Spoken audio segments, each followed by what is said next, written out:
11 a.m. I've just received a text from my friend Jason, who I haven't talked to much in the past months due to his new girlfriend, asking if I'm free for lunch. I respond, sure, excited to talk about all the shenanigans I've been up to lately. I tell him to come by and wake me up when he wants to go, knowing full and well this hangover is going to keep me bedridden all day unless someone makes me get up. It is now 11:13 a.m., and I hear my apartment door open, and my friend Jason decided to come over early. I now hate Jason for not letting me sleep. He doesn't say a word and sits waiting for me on my couch. After a while of procrastinating, I begin to realize this is unusual behavior for Jason. He usually wakes me up with his signature move, the bouncy bouncy, coin named after the physical act of him jumping on my bed, throwing his weight on my chest, and bouncing me up and down until I throw him off or tell him to fuck off. I throw the covers off and immediately run to get a glass of water, as my throat is so dry that it is hard to swallow. As I begin chugging the glass of water, I realize that my friend Jason has his head buried in his arms. He still has not spoken. He clearly is in duress of some kind. Pretending not to notice, I shout at him, "You dick! We were getting lunch, not breakfast. I wanted to sleep." He replies begrudgingly, "Dude, shut up. It's almost noon."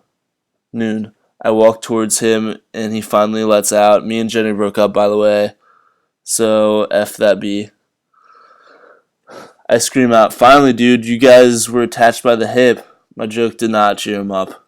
His face remained expressionless. He replied, "I found her messaging another guy in a video of them hooking up." The room fell silent. I could tell this was not going to be a day of catching up or sharing silly stories of our adventures from the night before over lunch. "Yeah, man, I don't know. We fought all last night, and I packed up her things and told her to leave." In shock, all I could think to respond was, "Oh my God, are you serious?" For the next several minutes, he began to tell me the full story and how things unfolded. Unfortunately, messages he had found on her phone were the least of it. Apparently, after he accused her of cheating on him, she went on to tell him that she had cheated on him with 5 times with 2 different partners. After going over what had happened and letting out a few rips about Jenny being a whore, it got serious again. He began stating that he actually loved her, and after all that had happened, she loved him too. She said she regretted everything she had done to hurt him and didn't know what to do without him. Jason soon turned from hateful and sad to forgiving and lonesome. This worried me because at this point I could tell that he was not ready to let her go either. All I could say was, "Forget her, dude, she's a hoe." He responded with, "Forget her? How am I supposed to forget her or walk away from what we've built together?" Shocked by his response, I walked to my bathroom and continued my morning rituals. How could he still love her or even use the word love when describing his feelings for her, or even for that matter use the word love at all? That is a word that is so significant to me that I would only use it when describing my feeling towards members of my family closest to me. I walked back into the room and replied with, "Well, you can't get back with her. She cheated on you." He sighed, stood up, and started walking towards the door. "I don't know, man. I'm meeting with her to talk about us soon. Honestly, I don't know what I'm going to do. I'll see you tonight, though." After he left, I thought about his situation for a while. To me, this just seemed foolish to trust someone after they'd betrayed you in this way, and to this girl in the way that this girl did to my friend. Can you trust someone after they've lied to you in a significant manner? How do you know when to trust someone at all? Jason loved Jenny, but did he really trust her if he was going through her phone? I'm 21 years old, and I cannot honestly say that I've ever loved anyone in a romantic way. I've had many opportunities to, including a relationship lasting over 3 years, and I've even said it before because it seemed like the right thing to say at the time. When I was younger, I always imagined love as depicted as it was in a Shakespearean play, such as Romeo and Juliet, the love at first sight type of situation.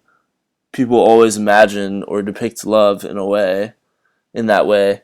You're supposed to be inseparable and destined for each other since birth. As I've aged, I thought the thought of love has lost its glamour.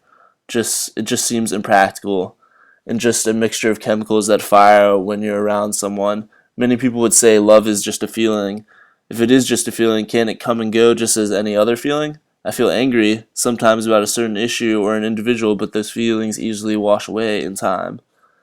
If feelings can come and go at a whim, can't love? Or is that feeling stronger and more complicated than another? As the day went on, I continued to think about romance and if love is real. If it was so hard for me to understand or fathom what love is, how can other people undeniably be certain when they're in love? When people say it's a gut feeling or a force of nature, I'm sure people feel infatuated or feel strong feelings of passion towards another, but can that last? I feel as if everyone around me knows that everlasting love that we always hear about isn't possible in our modern society. You never see relationships that last anymore. Is that because more and more people are starting to realize the impracticalness of long-term relationship and lies that they've been told about love? Or are people just jumping in too fast, hoping for love and finding something else?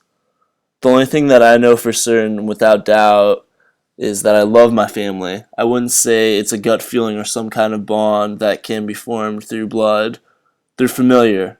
I trust them. I care for them. And they feel the same for me. I can't say for certain if I was born into this family with these characteristics or if they developed over time. But as long as I can remember, I've had them. Romantic love might just be a bundle of characteristics just such as these. Or it might just be something that we feel intuitively in our guts. Is love real or just a figment of our imagination that we keep striving for hopelessly?